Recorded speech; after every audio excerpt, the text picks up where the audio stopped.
वरुण कुमार आपका हार्दिक अभिनंदन करता हूँ। बहुत बार ऐसा होता है कि हम वाक्षी से जब पहली बार संपर्क करते हैं तो हम ये जानना चाहते हैं भाई ऑर्गेनिक फूड में हम क्या चीज़ें ऑर्डर करें, और अगर ऑर्डर कर भी रहे हैं ये हमारे बच्चों को एडल्ट्रेशन से बचाने में कितने हद तक कामयाब होगा। तो आज की इस वीडियो के अंदर मैं आपको बताऊंगा, अगर आप वाक्षी में पहली बार ऑर्डर कर रहे हैं तो ये वो चीज़ें हैं जो आपको सबसे पहली बार ऑर्डर करनी चाहिए। अगर ये चीज़ें आपकी किचन में पहुंच गई तो 70 से 75% तक कम से कम मिलावट और एडल्ट्रेशन को आप काउंटर करने में कामयाब हो जाएंगे। क्यों 70 से 75%? क्योंकि इसमें हमने अभी सब्जियां और दूध को इंक्लूड नहीं किया है। तो आपके राशन के 100% राशन को आप कंट्रोल करने में कामयाब हो जाते हैं अगर कम से कम ये बेसिक चीज़ें भी आपके घर में पहुंच रही हैं। तो आज परसेंटेज वाइज हम जानेंगे कि अगर किसी भी सेगमेंट को आप रिप्लेस करते हैं तो कितना % प्रभाव आपके शरीर के ऊपर उसका पड़ना शुरू हो जाता है। सबसे पहले गलती जो हम कर रहे हैं वो क्या कर रहे हैं, सुबह से शाम तक हम दिन में 3 बार क्या खा रहे हैं, गेहूं का आटा।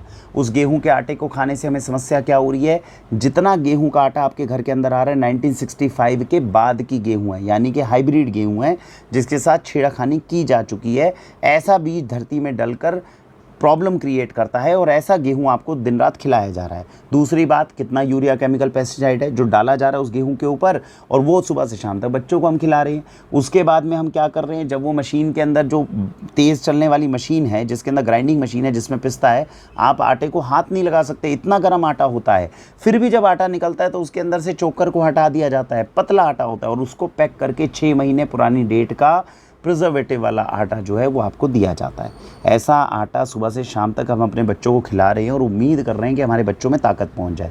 तो क्या हो सकता है, इसकी जगह पे दिया जा रहा है ऑर्गेनिक आटा। इसके क्या खासियत है, ये ऑर्गेनिक आटा अगर आप मंगवाते हैं तो इसके अंदर खेत के अंदर यूरिया केमिकल पेस्टिसाइड नहीं डाला गया। जब ये पीस रहा है तो बहुत तेज़ मशीन में नहीं, बिल्कुल धीरे धीरे तेज वाली जो मशीन होती है उसके अंदर पिसता है।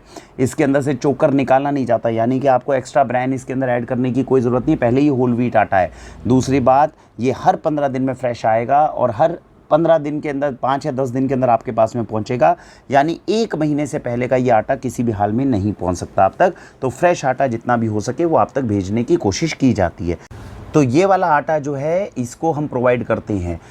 इससे भी ज़्यादा बेहतरीन आटा हमारे पास होता है, लेकिन वो क्योंकि जो भी चीज़ है वो ज़्यादा बेहतरीन होती जाएगी तो उसका कॉस्टिंग जो है वो बढ़ती जाती है। ये एक बेसिक आटा है जो हम आपको देते हैं जिसमें मैंने फैक्टर्स आपको बेनिफिट बताए हैं। इससे भी ऊपर हमारे पास जो एक आटा होता है वो देसी गेहूं का आटा होता है जिसमें 1965 से पहले की गेहूं आ जाती है। जो पुरानी पंचक्की होती थी वहाँ पिस के, हाथ की चक्कियों के अंदर पिस के वो आटा आता है। तो ऐसे आटे को भी आप मंगवा सकते हैं। अच्छी बात यह है, गेहूं के आटे को, गेहूं को कम करके जितना हो सके कहाँ बढ़ना चाहिए, मिलेट्स की तरफ। ये पैकेट आप देख रहे होंगे, इन्हें बोलते हैं मिलेट्स।